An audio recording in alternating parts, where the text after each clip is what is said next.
Good day, everyone. Today, I'm going to try and break down what FISA is. F-I-S-A.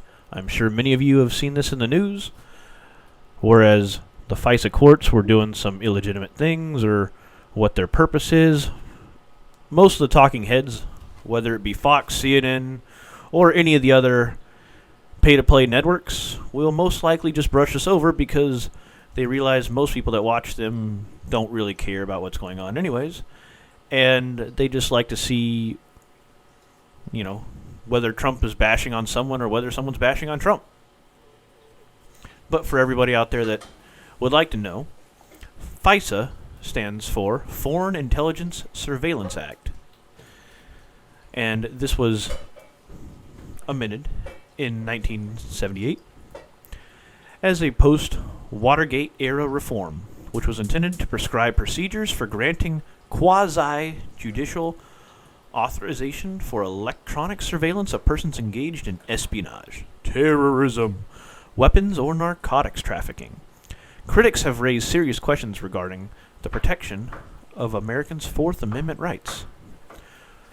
We'll get to that in a little while. Under FISA, if the government makes certain allegations, an American citizen, or anyone for that matter, be it an external entity, organization, or otherwise,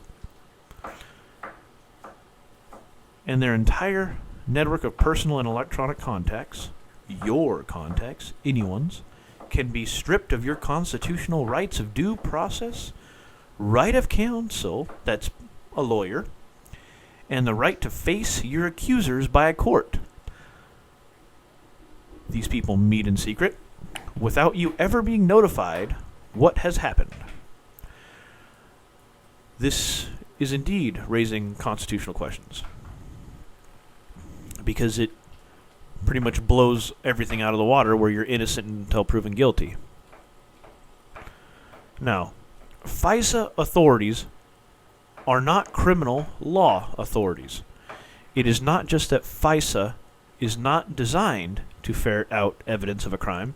It is not permitted to be used for that purpose. FISA's objective is the collection of foreign intelligence and gathering of information about the actions and intentions of foreign powers that may threaten American interests. There exists within the statute a potential that allows for domestic spying on political opponents similar to the abuses which toppled President Richard Nixon. Such abuses and more have in fact occurred against the campaign of Donald Trump during the presidency of Barack Obama. Abuses such as spying on members of Congress, congressional committees tasked with overseeing agencies that administer the law, the Supreme Court, and multiple instances of intimidation of journalists for reporting on the FISA law, and blackmail are either known to have occurred or potentially exist under these instances. In 2017, the FBI said they could not assure that hundreds of people administering programs created by the law would be investigated for felony or criminal abuses. Well, folks, that pretty much wraps up what FISA is. No, I'm joking. We're nowhere near done. Where did FISA begin? The creation of the FISA courts can be considered as a post-Watergate reform. In Watergate, the White House hired its own outside squad of plumbers to plug leaks after it failed to get cooperation from J. Edgar Hoover due to the new 1968 wiretap law.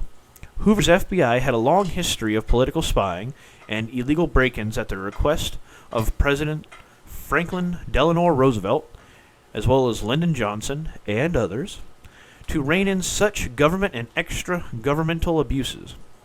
It was thought the judicial system or a panel of judges focused on national security needed to sign off on the executive branch's use of covert activity. The use of judges for executive branch oversight was thought to legitimize and depoliticize the issue of surveillance warrants, rather than a congressional committee which may be in the hands of the opposition party. Wink, wink. Congressional committees, likewise, have large staffs and turnover, and the potential for leaks every 2-year election cycle made the idea of congressional committees approving long-term FISA, or foreign surveillance operations, unrealistic. FISA courts also examine, quote, secret evidence.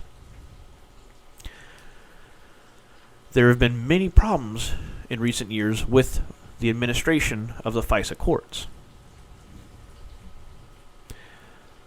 So, under current law, essentially, I'll make this easy. The FISA courts can do whatever they want. They can surveil anyone they want under pretty much any accusations at this current affair. And they don't. You have zero constitutional rights in any way, shape, or form. You have zero right to defend yourself in any way, shape, or form. And they're going to gather all the information they need to finger you for any individual crime they would like to finger you. So, what do we do about it? What can we do about it? And historically, what is the overall purpose of a secret court that does sneaky things behind the scenes in order to deliberately entangle people into its web of nefarious actions?